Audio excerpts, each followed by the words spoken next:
Magandang hapon sa lahat. Magandang hapon sa aking mga followers at sa aking mga subscriber. Magandang hapon sa inyo. At maraming salamat sa patuloy niyong pagsuporta sa aking YouTube channel. Dito ako ngayon sa Rebel Subdivision. Dito sa kinakatayon ko, ito yung basketball court. Ayan o, magaganda nila. Saka maya konti ipakita ko sa inyo yung simbahan kasi sa harap nun yung pinakasimbahan. Pero bagong lahat, kung hindi pa kayo pag-subscribe, pwede na kayo mag-subscribe. At huwag niyong kalimutan i-like, i-share para sa susunod kong video maging updated kayo. Ayan. At ito pa, mag-shoutout na tayo. Shoutout sa aking mga followers, sa aking mga subscriber, viewers. Maraming salamat sa patuloy na suporta sa aking YouTube channel. Ay kung wala kayo, hindi tayo abot kasi balik wala tayo ngayon.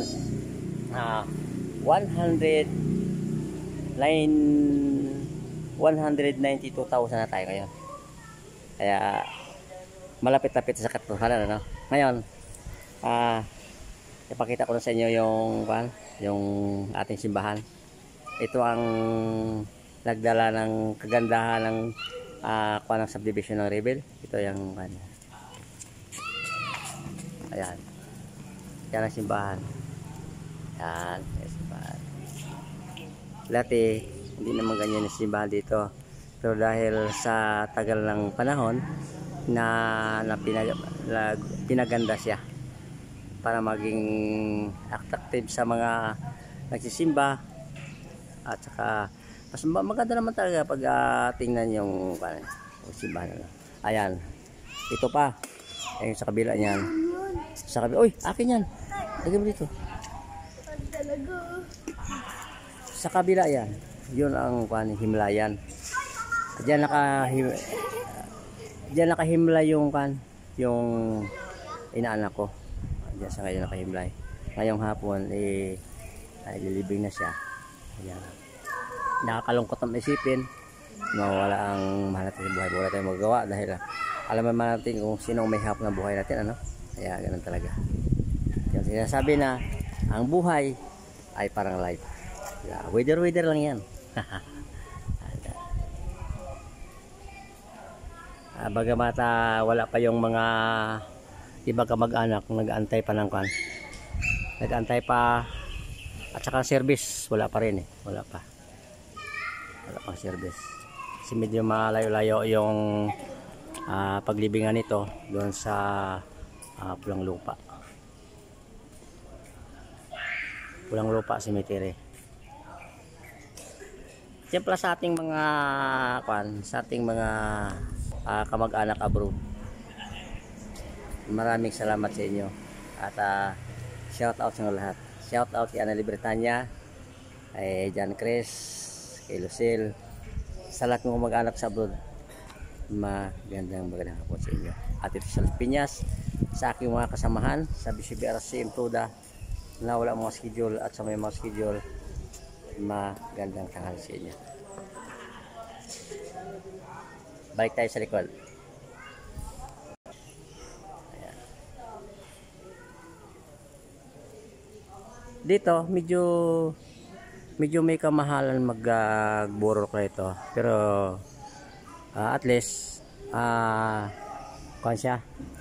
kumbaga komportable ka kasi pag umuulan yung himlayan na yon, malawak sa loob niya siya, kaya wala kang isipin. Tapos pag marami ka dito sa covered court, pwede rin yan dito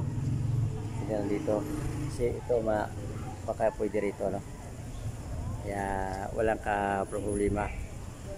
Doon sana iburol yung inala ko may berda ng kasong alang hindi pwede kasi magpipiesta nga, inaayos sila ngayon. Kaya dumating niyo yung lagayan ng patay. Misina.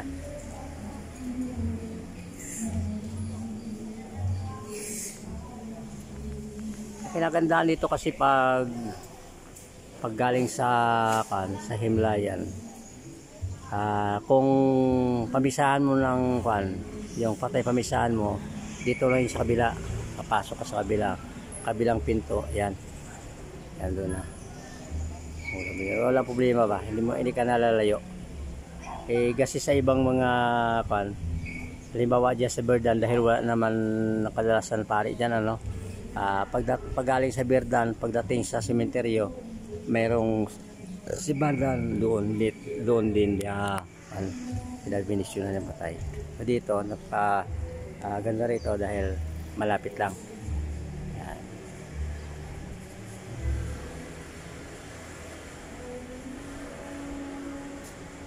Ayan ang service.